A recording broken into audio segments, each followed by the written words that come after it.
सांगली जिल्ह्यातील मौजे कौलापूर येथे कार्गो आणि नागरी विमानतळ उभारणीसाठीची प्रक्रिया गतिमान करण्याचा निर्णय आज झालेल्या उच्चस्तरीय बैठकीत घेण्यात आला आहे। या बैठकीस उच्च आणि तंत्र शिक्षण संसदीय कार्यमंत्री तथा सांगली जिल्ह्याचे पालकमंत्री चंद्रकांत पाटील यांच्या अध्यक्षतेखाली आणि महाराष्ट्र राज्याचे उद्योग आणि मराठी भाषा मंत्री उदय सामंत यांच्या प्रमुख उपस्थितीत पार पडली आहे।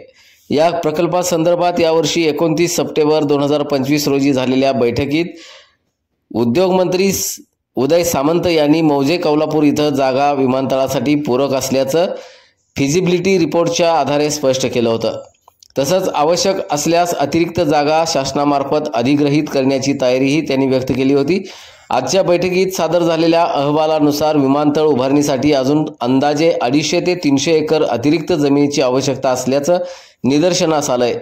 या भूमी अधिग्रहणासाठी मुख्यमंत्री यांच्या शिफारसीची आवश्यकता असल्याने पालकमंत्री चंद्रकांत पाटील आणि उद्योग मंत्री उदय सामंत यांच्या अध्यक्षतेखाली सांगली जिल्ह्यातील लोकप्रतिनिधी आणि वरिष्ठ अधिकारी यांचं शिष्टमंडळ मुख्यमंत्री यांची भेट घेऊन अधिग्रहण प्रक्रियेस गती देईल असं ठरवण्यात आलंय।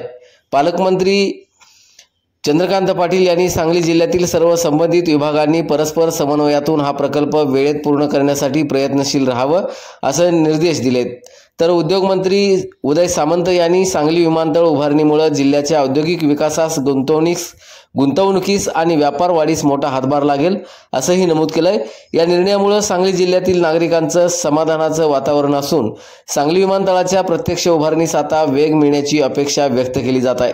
या बैठकीस उच्च आणि तंत्र शिक्षण मंत्री तथा पालकमंत्री चंद्रकांत पाटील, लोकसभा खासदार विशाल पाटील, आमदार सुधीर गाडगीळ, आमदार सुरेश खाडे, आमदार सुहास बाबर, आमदार विश्वजित कदम, अजित देशमुख, सहसचिव महसूल विभाग डॉक्टर श्रीकांत पुलकुंडवार, हेमंत डांगो, संतोष भिसे, कालिदास भांडेकर आदींसह इतर अनेक अधिकारी उपस्थित होते।